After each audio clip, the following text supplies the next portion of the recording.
आदाब।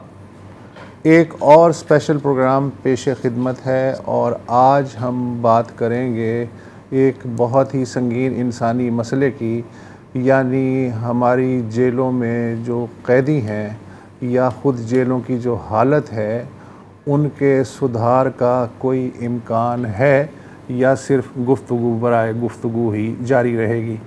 ये मैं इसलिए कह रहा हूँ कि वर्ल्ड जस्टिस प्रोजेक्ट के मुताबिक 142 में ममालिक में पाकिस्तान कानून की हुक्मरानी के लिहाज से 130वें दर्जे पे है, जबकि क्रिमिनल जस्टिस सिस्टम की क्वालिटी के एतबार से पाकिस्तान 99वें नंबर पे है।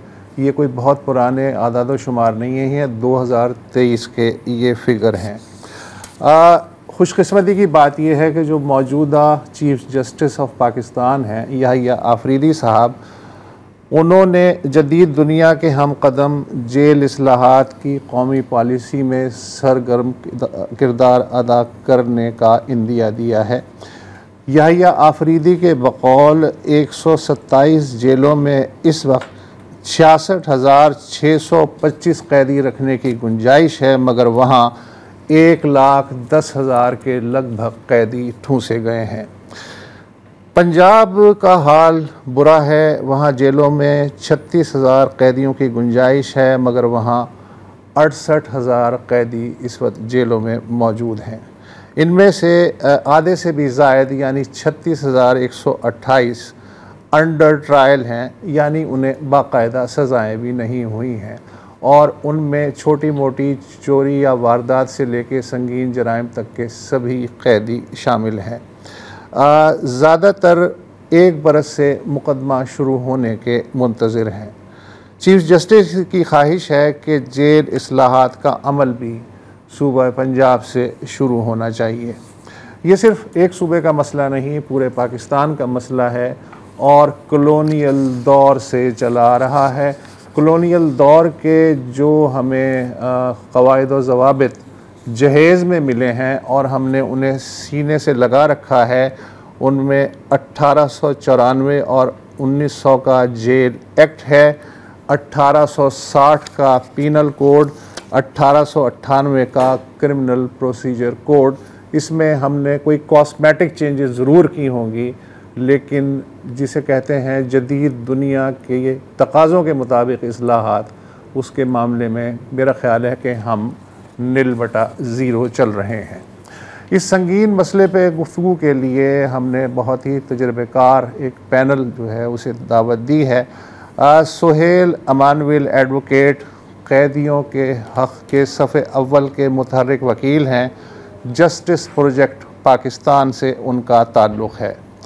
रख्शिंदा नाज साहिबा इस वक्त सूबा खैबर पख्तूनख्वा की मोहतसिब हैं और इंसानी हुकूक़ की सरगर्म कारकुन भी हैं। ख़वातीन कैदियों पे बिलखुसूस उनका ज़्यादा काम है। नुसरत मंगन साहब साबिक़ IG जेल खाना जात हैं और रिटायरमेंट के बाद से वो जेल इस्लाहात के पुरज़ोर वकील बन गए हैं। सुहेल साहब, मैं आपसे आगाज़ करना चाह रहा हूँ क्योंकि आपने पाकिस्तान के प्रिजन सिस्टम को बहुत करीब से देखा है। आपने ख़ुद 10 साल गुजारे हैं, जिसके बाद जेल में, जिसके बाद आपको बरी किया गया था। उम्मीद है कि आपसे किसी ने माफ़ी भी मांगी होगी फॉर दिस इनजस्टिस। अब मैं आपकी कहानी आपकी ज़बानी ही सुनना चाह रहा हूँ सुहेल साहब। क्या हुआ था, आपने क्या देखा और किस तरह आप इंस्पायर हुए कि आपने अब रिहाई के बाद प्रिजन रिफॉर्म और रिहेबिलिटेशन पर काम शुरू किया? जी सर, अगर आप मुझे इजाज़त दें तो मैं रईस अमरोही साहब के एक शेर के साथ आगाज़ करना चाहूँगा यहाँ से। साहब ये क्या कि इंसाफ जालिम के साथ जाएगा, साहब ये क्या कि इंसाफ जालिम के साथ जाएगा, यही रहा तो फिर कौन अदालत जाएगा। बहुत दिगरगू हालात हैं हमारे अदालती निज़ाम के, और हमें एक बात जितनी जल्दी हम समझ जाएं उतना ही हमारे लिए बेहतर है कि हम अपने निज़ाम इंसाफ के फेलियर को बार बार देख रहे हैं और इसी को कोसते रहते हैं। तो क्यों नहीं हम जो है कोई इसका कोई दूसरा जो है नेमुल बदल उसके ऊपर भी साथ में काम करना शुरू करें। हम दुनिया भर में देखते हैं कि रिस्टोरेटिव जस्टिस के ऊपर बात हो रही है और वो इस तरीके से मतलब जो है इसके ऊपर काम कर रहे हैं। न्यूजीलैंड ने सबसे पहले इसको अडॉप्ट किया और आप रिज़ल्ट आपके सामने हैं। और जहाँ तक रही मेरी बात कि मेरे साथ मतलब क्या हुआ, तो आई वाज कॉलेज स्टूडेंट और जो है हमारा एक रवायती जो पुलिसिंग कल्चर है और हमारा जो एक निज़ाम तफ्तीश है, मैं भी उसी का शिकार बना। आप समझ सकते हैं कि एक इन्होंने हथियार अपने पास रखा होता है जिसे अननोन FIR कहा जाता है। 5 माह पहले कबल साहिवाल में कहीं जो है एक कत्ल होता है और उस कत्ल के ताने बाने कहीं पे जाके स्टूडेंट पॉलिटिक्स के साथ जुड़ते हैं सन 2001 में, जनवरी 2001 में। और उसमें कुछ लोग स्टूडेंट लीडर्स जो हैं वो भी अरेस्ट होते हैं और साथ में इस केस का जो नॉमिनेटेड पर्सन है उसकी अदम दस्तयाबी की वजह से अब इन्होंने ना पूरा करना था, तो उसमें इन्होंने मुझे फिक्स किया और मेरा ताल्लुक जाहिर किया गया MAO कॉलेज से। मैंने आज तक MAO कॉलेज की दीवार को भी हाथ नहीं लगाया। तो खैर वो इस बात को ना किसी ने मुझसे पूछा, इन पूरे 10 सालों में ना किसी को ज़रूरत महसूस हुई। मैं सीधा मतलब बात लंबी नहीं करूँगा, बिल्कुल शॉर्ट करते हुए इसको मैं लेके चलता हूँ कि ट्रायल कोर्ट का फैसला हुआ और वो इंतहाई मज़का ख़ेज़ था कि मैं तो कहता कि जिस शवाहिद से ये बात साबित होती है कि ये वकूआ में मुलव्वस हैं, लेकिन शवाहिद से ये बात साबित नहीं हो पा रही है कि कत्ल किया किसने है। चलें और हमारी अदालत लीनियंट फैसला लेते हुए इनको लाइफ इम्प्रिजमेंट जो है वो 25 साल का कैद का मतलब फैसला सुनाया गया। बहुत सारे मेरे जैसे, उस वक़्त नौजवान ही था, तो मेरे जैसे बहुत सारे लोग इसको किस्मत का समझा लिखा समझ के मतलब जो है वो दरगुजर कर जाते हैं या वक्त के साथ निभा करना शुरू करते हैं। मेरे पास 2 रास्ते थे, या तो मैं भी दूसरों की तरह इसे किस्मत का लिखा समझ लेता और बर्दाश्त करता जिस तरह दूसरे लोगों ने बर्दाश्त किया, लेकिन मैंने दूसरे रास्ते का चुनाव किया। मैंने ना सिर्फ खुद को स्ट्रेंथन करना शुरू किया, मैंने बल्कि जो साथी और फेलो इनमेट्स थे उनमें भी अवेयरनेस के हवाले से काम करना शुरू किया और साथ में रिफॉर्म्स के ऊपर बात करना शुरू की कि this is not the end of world. वहाँ पे हमने जो है उसमें देखा ये कि अगर आप के अंदर एक करेज हो, एक कोशिश करने की एक लगन हो आपके अंदर, तो रिज़ल्ट जो हैं वो बहुत मुख्तलिफ हो सकते हैं। और यही मैंने वहाँ पे देखा। हमने असीरान को जो है एजुकेशन की तरफ लेके आए और फिर जब 10 साल गुजरने के बाद मैं जब बाहर निकला तो मैं शुक्रगुजार हूँ बैरिस्टर सारा बिलाल का, जिन्होंने मुझे रीस्टार्ट दिया। शी वॉज द वन जिन्होंने एक साबका कैदी के ऊपर ना सिर्फ ट्रस्ट किया बल्कि उनको एक प्लेटफॉर्म भी उन्होंने प्रोवाइड किया। और मैंने जस्टिस प्रोजेक्ट पाकिस्तान को ज्वाइन किया as a criminal defence investigator. ये मेरा जनाब मुख्तसर सा सफ़र था। मंगन साहब, आप जब कोई भी बात करता है प्रिजन रिफॉर्म्स पर या प्रिजनर्स की देखभाल के बारे में, आपने कई प्रोजेक्ट इसके ऊपर लॉन्च किए, सवाल आता है क्यों, मतलब कि इस पर बंदा क्यों पैसे खर्चे? क्योंकि एक जो कॉमन परसेप्शन है कि यार अगर जुर्म किया है तो आपने जेल में जाना है, और यहाँ पर अक्सर कहते हैं ना कि यार जेल कोई मतलब छुट्टी तो नहीं होनी चाहिए, it should be sentence, it should be punishment. इसको मद्देनज़र रखते हुए वाई जेल रिफॉर्म्स? बात यह है कि जेल रिफॉर्म्स की ज़रूरत इसलिए नहीं है कि कुछ चंद लोगों को हमने ठीक करके माशरे को ठीक करना है, लेकिन एक्चुअली होता क्या है कि जो जेल होती है हमारी, वो हमारी सोसाइटी का ही रिफ्लेक्शन होती है। अगर जेलों में हम कोई भी इनिशिएटिव लेते हैं रिफॉर्म का, तो वो इस हवाले से लेते हैं कि इन्हीं लोगों ने जेल से रिहा होके वापस अपने मोहल्ले में, अपने उस समाज में जाना है जिस वजह से ये आए हैं। अगर हम वैसे के वैसे इनको वापस लौटाते हैं माशरे को, तो इसका मकसद है वो मल्टीप्लाई करेंगे, उनका इम्पैक्ट जो है ना वो मल्टीप्लाई होता रहेगा। तो इसलिए जेल रिफॉर्म्स की ज़रूरत तो इस वजह से है, नंबर 1। नंबर 2, अब आ जाएं कि जेल रिफॉर्म्स होनी कहाँ पे चाहिए और किस तरह होनी चाहिए। जो असल इशू है, असल मुद्दा ये है, अनफॉर्चुनेटली जैसे वसत साहब ने बताया कि हमारी जो मेजॉरिटी प्रिजन पॉपुलेशन है वो अंडर ट्रायल प्रिजनर्स की है। बल्कि मैं आपको सही नंबर्स बताऊं, सिंध के अंदर इस वक्त कोई 24,000 टोटल पॉपुलेशन है, प्रिजन पॉपुलेशन, उसका 80% अंडर ट्रायल है, ओनली 20% आर कॉन्विक्ट्स। अच्छा, जहाँ हम करेक्शन और रिफॉर्म और रिहेबिलिटेशन की बात करते हैं तो वहाँ हमारा जो मेजर फोकस होता है वो कॉन्विक्ट्स ही होते हैं। क्यों कि जो अंडर ट्रायल प्रिजनर होता है वो जिस दिन जेल में आता है रिहाई तक, भले वो उसकी रिहाई सालों पे मोहित होती है, वो आता जिस दिन है उसको हर पेशी पे ये उम्मीद होती है कि मैं जा रहा हूँ। वो हर पेशी पे जब कोर्ट के सामने पेश होता है या ट्रायल उसका चल रहा होता है, हर पेशी पे उसे लगता है कि आज मेरी बेल हो जाएगी। और उसका जब वकील या उसके रिश्तेदार मिलने आते हैं तो हर मुलाकात में उसको यही आसरा मिलता है कि अगली पेशी पे तुम घर पहुंच जाओगे। और फिर ये होते होते सालों साल गुजर जाते हैं। तो वो खुद बंदा भी और हमारा जो प्रिजन सिस्टम है वो भी अंडर ट्रायल की रिफॉर्म्स की तरफ इतना नहीं सोचता है। तो मेन फोकस होता है कॉन्विक्ट्स, जो अगेन पॉपुलेशन का सिर्फ। अच्छा, अंडर ट्रायल के साथ क्या ये मुमकिन है कि उन्हें जो अगर छोटे जराइम हैं, संगीन जराइम नहीं है, तो उन्हें पैरोल या ज़मानत पे रिहाई मिल सके? बाज़ इतने पैटी जराइम में आते हैं कि उन बेचारों के पास ज़मानत तक के पैसे नहीं होते हैं। उस सिलसिले में छोटी मोटी मदद तो होती रहती है, लेकिन अगर इसको एक फ्रेम उसके मयार बना लिया जाए कि कम संगीन जराइम के लोग जो हैं उनको आप उनके घरों पे रख सकते हैं या कहीं और रख सकते हैं, इससे प्रेशर कम हो सकता है। कुछ मुल्कों में ज़ाहिर है ये हो भी रहा होगा। इससे मैं आपको बताऊं थोड़ा सा एक और चीज़ के सिंध में एटलीस्ट ये जो 1894 और 1900 वाला जो प्रिजन एक्ट है वो सिंध में इस वक्त नहीं है, टोटली रिपील हो चुका है। सिंध में 2019 में नए कानून बन चुका है और जो प्रीवियस जितने भी लॉज थे वो रिपील हो गए, वो ख़त्म हो गए हैं, वो किसी भी जगह पे, और उसके ऊपर नए हमारे पास उस एक्ट पे नए हमारे लॉज भी बन गए हैं, रूल्स भी बन गए हैं। तो उन रूल्स में बहुत बड़ी रिफ़ॉर्म की गुंजाइश है और रिफ़ॉर्म्स का प्रोविज़न भी है और आगे चल के उनमें से हमें नए रास्ते भी मिल सकते हैं, जिसमें ये भी है कि अथोराइज एब्सेंस हो, कि आप जो पेटी ऑफेंसेस में हैं उनको किस तरह से डील करें।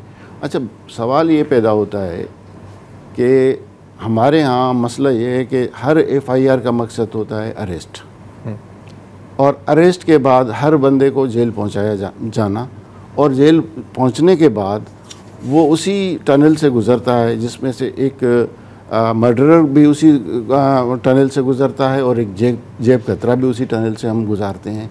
तो वो टनल जो है ना वो सफोकेटेड हो गई है, उसको थोड़ा सा वेंटिलेट करना चाहिए कि हर एफआईआर का मकसद अरेस्ट नहीं होना चाहिए और हर बंदे को जो है वो जेल का रिमांड नहीं मिलना चाहिए। जुडिशल रिमांड पे हर बंदे को हम भेज देते हैं जेलों के अंदर, तो ज़रूरी नहीं है। ये हमारा जुडिशल सिस्टम में ये प्रोविज़न होना चाहिए कि जो पेटी ऑफेंसेस में उन बंदों को वो बेल ग्रांट करें बजाय इसके कि उनको जेलों में भेज दें, क्योंकि जेलों में उन्होंने जाके और ज़्यादा क्राइम सीखना होता है। ये भी है, वो एक तरह से एक यूनिवर्सिटी बन जाती है, तो उसको थोड़ा सा थिन करने के लिए ज़रूरी है कि हर बंदे को जेल न भेजा जाए, और कॉन्विक्ट्स और जो अंडर ट्रायल प्रिजनर हैं इनकी मुकम्मल सेपरेशन को इंश्योर किया जाए। सही, ठीक है। नुसरत साहब, मैं चाह रहा हूँ कि ज़रा हम एडवोकेट रक्षंदा नाज को भी कॉन्वर्जेशन में शामिल करें। हमारे मुल्क की ज़ाहिर आधी आबादी ख़वातीन पर मुश्तमिल है और ख़वातीन प्रिजनर्स के जो इश्यूज़ हैं उन पे ज़्यादा बात नहीं होती है। रक्षंदा साहिबा, आप ज़रा सा रोशनी डालेंगी कि खैबर पख्तूनख्वा के हवाले से आपकी ऑब्जर्वेशन क्या है? बहुत शुक्रिया एक तो इस अहम इशू पे लेकर आना और ख़ास तौर पे जो ख़वातीन के ऊपर जो आपका फोकस है। मैं थोड़ी सी एक वजाहत कर दूं, क्योंकि जो बात तो मैं ख़वातीन के इशू पे कर रही हूँ, लेकिन और एक खातून का ही पहला केस था जो कि ट्राइबल डिस्ट्रिक्ट से थी, गलने से में वो केस सुनाया गया था। और आपको पता है कि 25th कॉन्स्टिट्यूशनल अमेंडमेंट तक हमारे यहाँ पे जो ट्राइबल एरिया के लोग थे उनके लिए बड़ा मुश्किल था, वो जो प्रिजनर्स थे उन तक किसी की एक्सेस नहीं होती थी।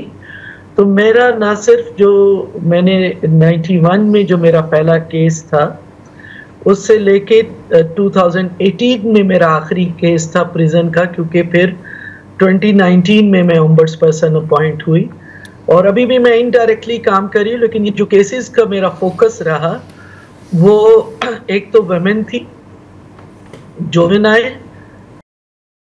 अफगान रेफ्यूजीज और कुछ इंडियन नेशनल्स के जो यहाँ से बॉर्डर क्रॉस करते हुए पकड़े गए या जो है वो वीज़ा की वायलेशन में जो है वो पकड़े गए।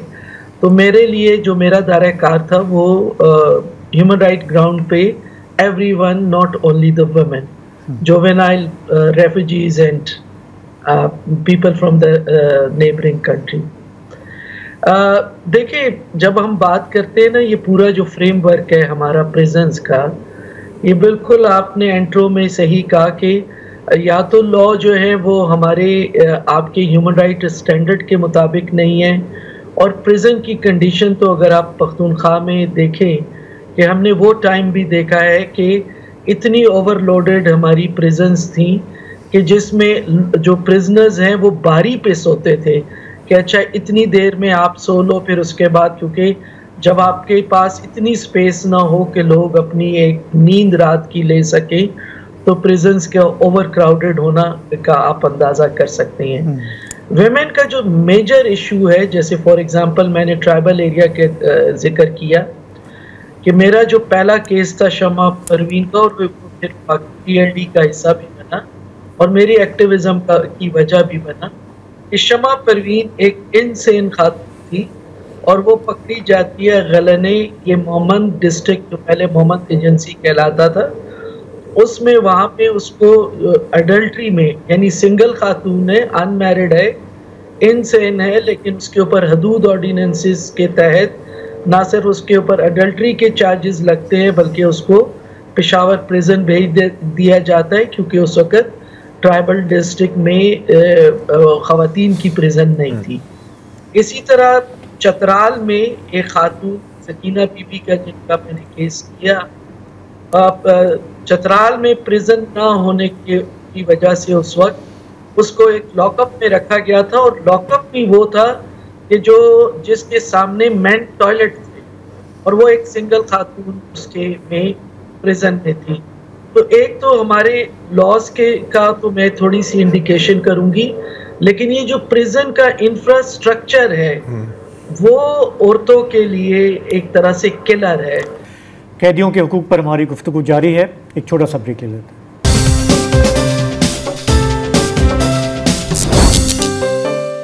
रक्षना नाज साहिबा, मैं जो है 2-3 चीज़ें आपसे डायरेक्ट पूछना चाह रहा हूँ। कैदियों में पर्दादार ख़वातीन भी होती हैं, दूध पिलाने वाली माएँ भी होती हैं, और इसके अलावा हम सबको मालूम है कि पीरियड्स का बड़ा इशू होता है। उस हवाले से जो सहूलतें जो हैं वो बुनियादी हैसियत रखती हैं। इसके अलावा जिनसी तशद्दुद हो ना हो, लेकिन उसका खौफ ज़रूर होता है। इस हवाले से जो ख़वातीन के सेक्शंस हैं जेलों में, उनकी आपकी ऑब्जर्वेशन उनके बारे में क्या है? बहुत शुक्रिया प्रिया। मैं जिनसी तशद्दुद से शुरू करती हूँ। मैंने एक 22 प्रिजन का एक सर्वे करके KPIG जो थे उस वक्त उनके हवाले किया था कि ये औरतों पे जो जिस किस्म की सेक्सुअल हरासमेंट या उनके ऊपर जिनसी तशद्दुद होता है, वो प्रिजन से कोर्ट तक जाने में और कोर्ट से वापस आने में जो पुलिस और जो प्रिजन का अमला है वो किस किस्म के उनके ऊपर टॉर्चर करते हैं, तो ये ऑन रिकॉर्ड मौजूद है। तो इस पे डिनाइल नहीं है, बावजूद इसके कि हम कहते हैं कि हम बड़ी ट्रेडिशनल सोसाइटी हैं, लेकिन उस सोसाइटी में ये एक क्राइम एग्जिस्ट करता है। दूसरी, आपने मेंस्ट्रुएशन की फैसिलिटीज़ की बात की।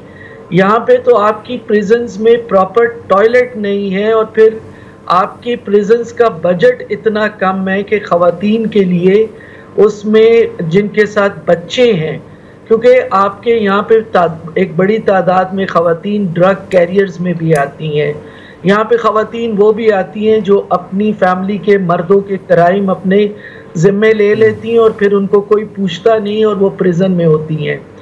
मैंने 94 में सुप्रीम कोर्ट ऑफ पाकिस्तान को एक लेटर लिखा था कि पूरी दुनिया में सकलिंग बेबी जो है उनकी बुनियाद पे बेल मिलती है, और फिर वो मुशर्रफ रजीम में उसके ऊपर एक नोटिफिकेशन भी इशू हुआ था। तो जब हम कोर्ट को मैंने रब्ता किया तो उन्होंने कहा जी हम रिलीज़ नहीं कर सकते इस ग्राउंड पे क्योंकि हमारे पास नोटिफिकेशन नहीं पहुंचा। इन ख़वातीन का एक तो जो है ख़वातीन की जो स्पेस है, स्पेस का एक बहुत बड़ा इशू है क्योंकि आपकी बहुत सारी जो प्रिजन्स है उनके ख़ास एरियाज़, एक ख़वातीन का प्रिजन का ना होना बहुत सारी जगहों पे, और दूसरा जहाँ पे प्रिजन्स है भी तो उनकी स्पेस जो है वो सिक्योरिटी के नाम पे वो वहाँ से दूसरे सेक्शन के साथ कर दी गई है। उसकी वजह से ख़वातीन जो हैं उन तक एक्सेसिबिलिटी उनकी फैमिली की कि जहाँ पे गवर्नमेंट के रिसोर्सेज नहीं है, बजट बहुत कम है। अगर आप बजट उसका देखें प्रिजन्स का तो वो ज़्यादा जो इस वक्त फोकस करता है, मैंने उसको जब कलेक्ट की इंफॉर्मेशन कि बजट का इस वक्त करंट स्टेटस क्या है, तो वो ज़्यादा प्रिजन की कंस्ट्रक्शन पे है।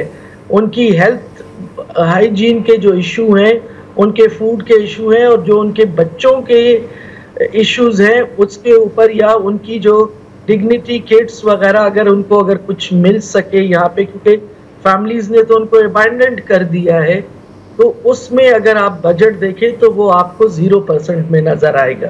नसरुल साहब, अभी आपसे थोड़ी देर पहले जब बात हो रही थी तो जितने मसाइल का हमने जिक्र किया है, आपने कहा कि ऐसा भी नहीं है कि बेहतरी नहीं आई, चाहे वो लॉज हों या कुछ और हो। दो चार सीधा बातें जो आपने अपने टाइम में देखी हैं कि कहीं पे कोई एफ़र्ट हुआ है? न सिर्फ मेरे टाइम में लेकिन मेरे बाद भी, क्योंकि मुझे रिटायर्ड हुए भी 4 साल से ज़्यादा अरसा हो चुका है, तो बतदरीज इम्प्रूवमेंट आई है। मैं ख़ास तौर पे ये कहूँगा, तो कि मैं रिटायर्ड बंदा हूँ, मुझे किसी गवर्नमेंट की तारीफ़ करने की ज़रूरत नहीं है, लेकिन मैं एक बात कहूँगा कि सिंध गवर्नमेंट में प्रिजन रिफॉर्म पे पॉलिटिकल विल नज़र आई और आ रही है।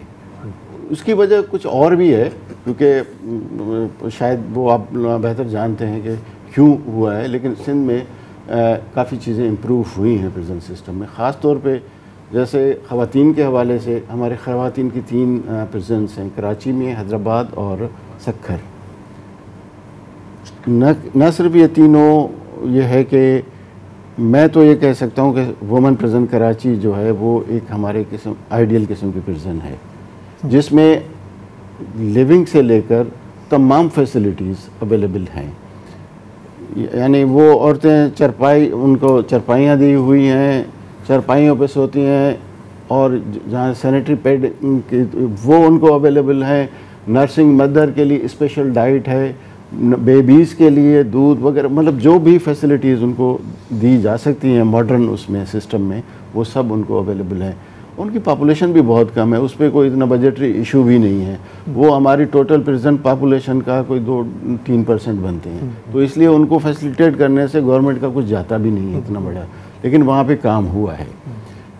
असल इशू जो है हमारा, जहाँ पे हमें ज़्यादा फोकस करने की है ज़रूरत है, वो है हमारे जो कॉन्विक्ट्स हैं उनकी रिफॉर्मेशन और अंडर ट्रायल के लिए जल्दी इंसाफ की जो हुसूल, ये दो हमारे बड़े इशू हैं। रिफॉर्मेशन, और जिसका आप कह रहे हैं ना कि एक बार फिर माशरे का हिस्सा बनाए, तो इसको मेरा ख्याल है कहा जाता है रीइंटीग्रेशन। तो सोहेल साहब, आप इस शो से पहले आपसे मेरी गुफ्तगू हो रही थी रीइंटीग्रेशन के बारे में। अब अल्हम्दुलिल्लाह you were lucky in the sense के सारा बिलाल साहिबा के साथ अब आप काम कर रहे हैं, लेकिन जनरली अगर मैं बात करूं तो कैसे होता है, एक दिन बंदा कैद से छूटे, दूसरे दिन क्या माशरा उसको एक्सेप्ट करता है, या कोई ऐसा कोई हम प्रोग्राम ला सकते हैं कि कोई बीच में कोई एक हाफ वे हाउस हो, या आपको स्लोली इंटीग्रेट किया जाए? आपके क्या ख्यालात हैं इसके बारे में? दिस इज क्वाइट अनफॉर्चुनेट कि हमारे यहाँ पे तो रीइंटीग्रेशन की अभी तक थॉट भी मौजूद नहीं है जनाब। और हम बात करते हैं रीइंटीग्रेशन की, मैंने आपको जैसे पहले बताया है कि 75 सालों में हमने सिर्फ अपनी जेलों को जो है करेक्शनल सेंटर्स का नाम ही अभी दिया है। आप जैसे इससे पहले भी मतलब किया गया है कि नो उमर एसिरान बोस्टर जेलें हमारे यहाँ पे कितने हैं और उनमें तादाद जो है कैदियों की क्या है, लेकिन ये सबसे बड़ा जुल्म यही है कि इन बच्चों को अगर आप देखें और इनको जनरल पॉपुलेशन के साथ रखा जाए तो ये वाकई आप उनको इस लेवल के ऊपर लेके जा रहे हैं। और हमारी अदालतों की हालत जार पे भी मतलब मातम ही करने को दिल करता है कि अगर आप देखते हैं कि एक 16 से 17 साल का बच्चा जिसको आप जुडिशियल कर रहे हैं, अदालतें उसको जुडिशियल कर रही हैं, वो ये नहीं देख रही है कि एक ही दफा में ये बच्चा जब आया है तो he carries the weight of 60 to 70 cases, criminal cases, जिसमें जो है हीनियस क्राइम्स तक बीच में लिखे होते हैं। अगर आप अदालतें उनका सिर्फ टाइमलाइन ही निकालना शुरू कर दें तो इससे हमारी जो इन्वेस्टिगेशन बॉडी है, जो तफ्तीशी अफसरान है, उनकी कलई खुल जाती है कि आप एक बच्चे को आपने पहले ये स्पेस दी कि वो 60 से 70 जराइम पहले कर ले, फिर आप उसको पकड़ेंगे। तो ये अपनी जगह पे एक बहुत ज्यादा जो है जालिमाना निजाम जो है हम उसका शिकार हो चुके हैं। अब आप बात करते हैं रिफॉर्म्स की। रिफॉर्म्स का मतलब क्या है? आप जब तक एक लाइफ के ऊपर इन्वेस्ट नहीं करेंगे, एक ह्यूमन लाइफ के ऊपर आप इन्वेस्ट नहीं करेंगे, तो आप इसमें से आप खैर का आंसर कैसे निकाल सकते हैं?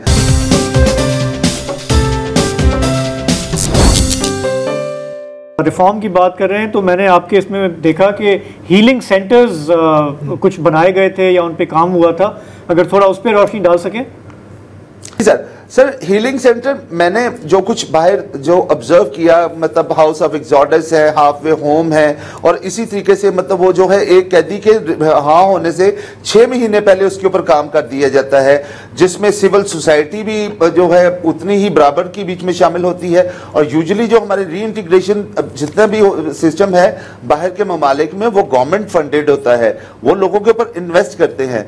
मैंने यहाँ पे आके जब इस चीज को देखा तो मैंने इस चीज के ऊपर ये मेरा ड्रीम है पाकिस्तान में हीलिंग सेंटर को लेके आने के लिए, और मैं इसके ऊपर बारहा मतलब जो है प्लेटफॉर्म्स के ऊपर इसके ऊपर बात कर चुका हूं कि ये एक ऐसा प्लेटफॉर्म है जैसे आप रिन्यू फॉर्म्स की तरफ जा सकते हैं, जहां पे आप फॉर्मर प्रिजनर्स के ऊपर काम करें और उनको मतलब आप अर्निंग हैंड बना देंगे, आप साथ में ही उनको स्किल करेंगे। मैं यहाँ पे एक छोटी सी आपको मिसाल देना चाहता हूं कि एक बंदा जब 10 से 15 साल कैद करके बाहर निकलता है और अदालतें उसको आराम से कह देती हैं कि जी बाइज्जत बरी, लेकिन क्या ये अल्फाज रेमेडी हो सकते हैं उन सालों के जिसमें अनफॉर्चुनेटली एक बंदा जो है अगर उसके पास कोई स्किल थी भी तो वो आउटडेटेड हो गई। मैं यहाँ पे एक साबका कैदी का जिक्र करना चाहूंगा। वो एक टीवी मैकेनिक था और 10 साल के बाद अदालत उसको कहती है कि जी जाए आप बाइज्जत बरी हैं। अब वो 10 साल का उसके ऊपर जो फिजिकल स्ट्रेस उसके ऊपर आया, जो उसका पूरा एक सोशल फैब्रिक था वो उधर के रह गया, वो बंदा बिल्कुल पीछे रह गया और उसकी आईसाइट भी पीछे चली गई और उतनी देर तक टीवी की जगह पे एलईडीज ने ले ली, उसकी स्किल आउटडेटेड हो गई और मतलब ही बिकम मोर वर्नेबल।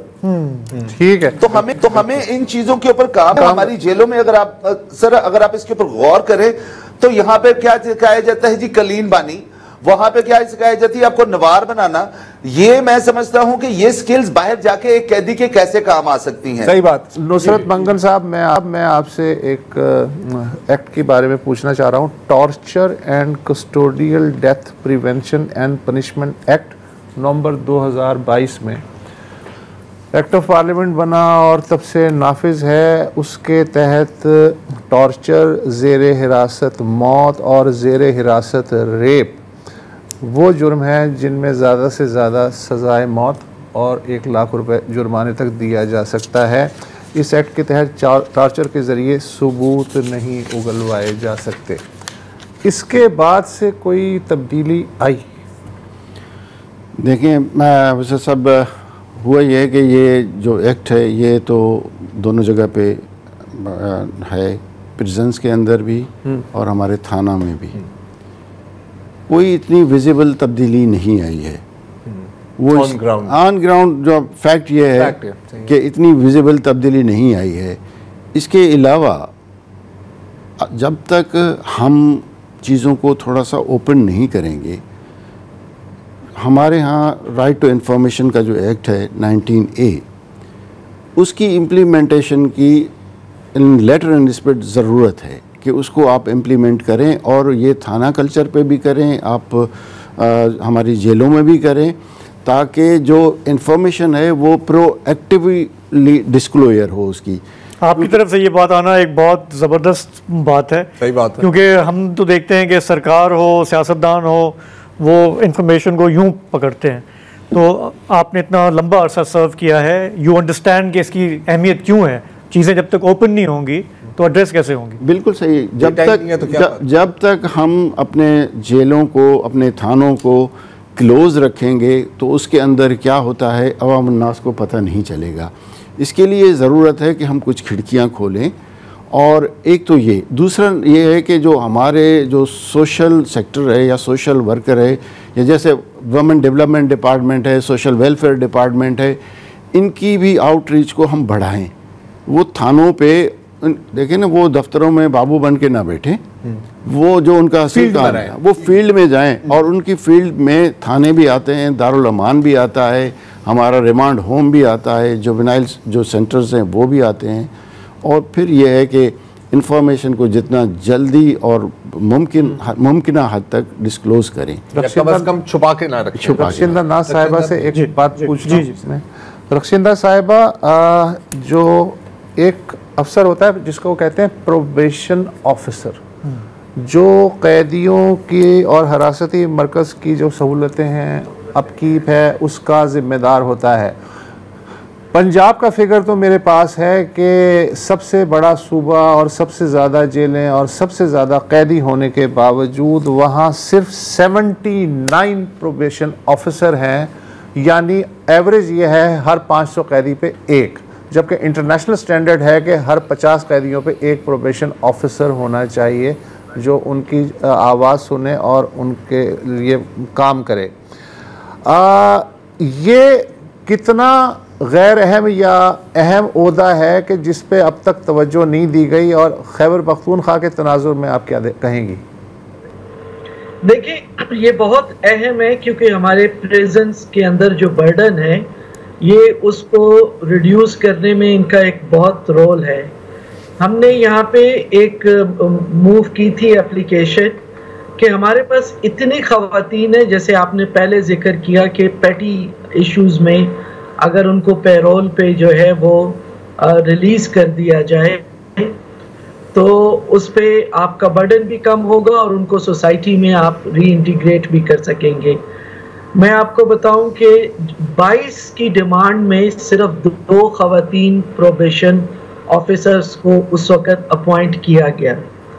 इस वक्त भी जो ख़वातीन प्रोबेशन ऑफिसर्स हैं उनकी जो परसेंटेज है पूरे ओवरऑल प्रोविंस में लेस देन 1% है, जबकि गवर्नमेंट का जो कोटा है वो आपकी जितनी भी गवर्नमेंट जॉब्स हैं उनमें आपको 10% वेमेन को, 2% केपी में आपने नॉन मुस्लिम पाकिस्तानी को, और अब ट्रांस भी इसमें आ गई हैं, 2% ट्रांस का भी कोटा आ गया है। तो ये आपकी सिचुएशन जो आप पूछ रहे हैं कि नंबर, इसमें पूरा प्रोबेशन का डायरेक्टरेट है, इम्प्रूवमेंट भी हो रही है, ट्रेनिंग भी हो रही है, लेकिन एक चीज आप इन पे कितने भी स्ट्रक्चर खड़े करते, एक जो मेन इशू है वो जब तक आप ह्यूमन राइट को इनके प्रॉपरली करिकुलम का हिस्सा नहीं बनाएंगे उस वक्त तक जो है जो सर्विस डिलीवरी इंस्टीट्यूशन हैं उनमें आपको लोगों को उस तरह की सर्विस या ह्यूमन राइट अप्रोच नहीं मिलेगी। क्योंकि हमारे यहाँ पे एक इशू ये भी है कि हमने इस, चाहे मॉडल पुलिस स्टेशन है जिसके ऊपर थोड़ा बहुत काम हुआ है, या जो आपके प्रिजन है उसमें हमने इसको डोनर ड्रिवन कर दिया है। आपकी जो बजट की एलोकेशन है कि जहां आपने स्टाफ को अपॉइंट करना है।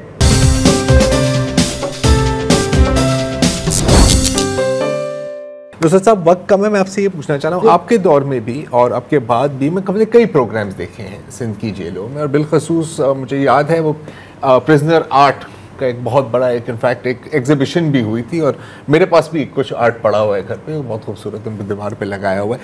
क्या फ़ायदा होता है इस तरह की एक्टिविटीज़ का? इसके 2-3 फ़वाइद हैं। नंबर 1 फ़ायदा तो ये है कि प्रिजन पॉपुलेशन को इंगेज किया जाए, और नंबर 2 के किसी पॉजिटिव एक्टिविटी में इंगेज किया जाए, और नंबर 3 ये होता है कि ये उस बंदे का कैथारसिस हो रहा होता है, क्योंकि जब जो प्रिजनर अंदर होता है ना वो अजीब गुमगू की कैफियत से गुजर रहा होता है। बाज़ दफ़ा वो कभी ख़ुदकशी का भी सोच रहा होता है, कभी कोई उसके अपने इश्यूज़ वायलेंस होती है। तो इसको वेंटिलेट करने के लिए ये एक बहुत बड़ा ज़रिया था फाइन आर्ट्स का। इसके अलावा मैं आपको बताऊं कि हमने सेंट्रल प्रिजन कराची पे एक और एक्सपीरियंस भी किया था। हमने फोर्टनाइटली एक मुशायरे का प्रोग्राम, सिंधी उर्दू मुशायरा कराते थे। उसमें पोइट्री वही होती थी जो वो ख़ुद अपनी लिखते थे, पूरे महफ़िल सजती थी,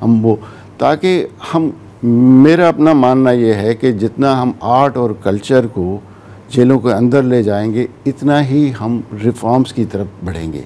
सुहेल इमानुएल साहब, अब वक्त तकरीबन ख़त्म हो गया है, इंतहाई मुख्तसरन बताइए, ये तासुर किस हद तक दुरुस्त है कि जेलों में जो कैदी हैं उनसे अक़ीदे की बुनियाद पे भी इम्तियाजी सलूक होता है? सर मैंने इसी के लिए टाइम मांग रहा था। Thank you very much.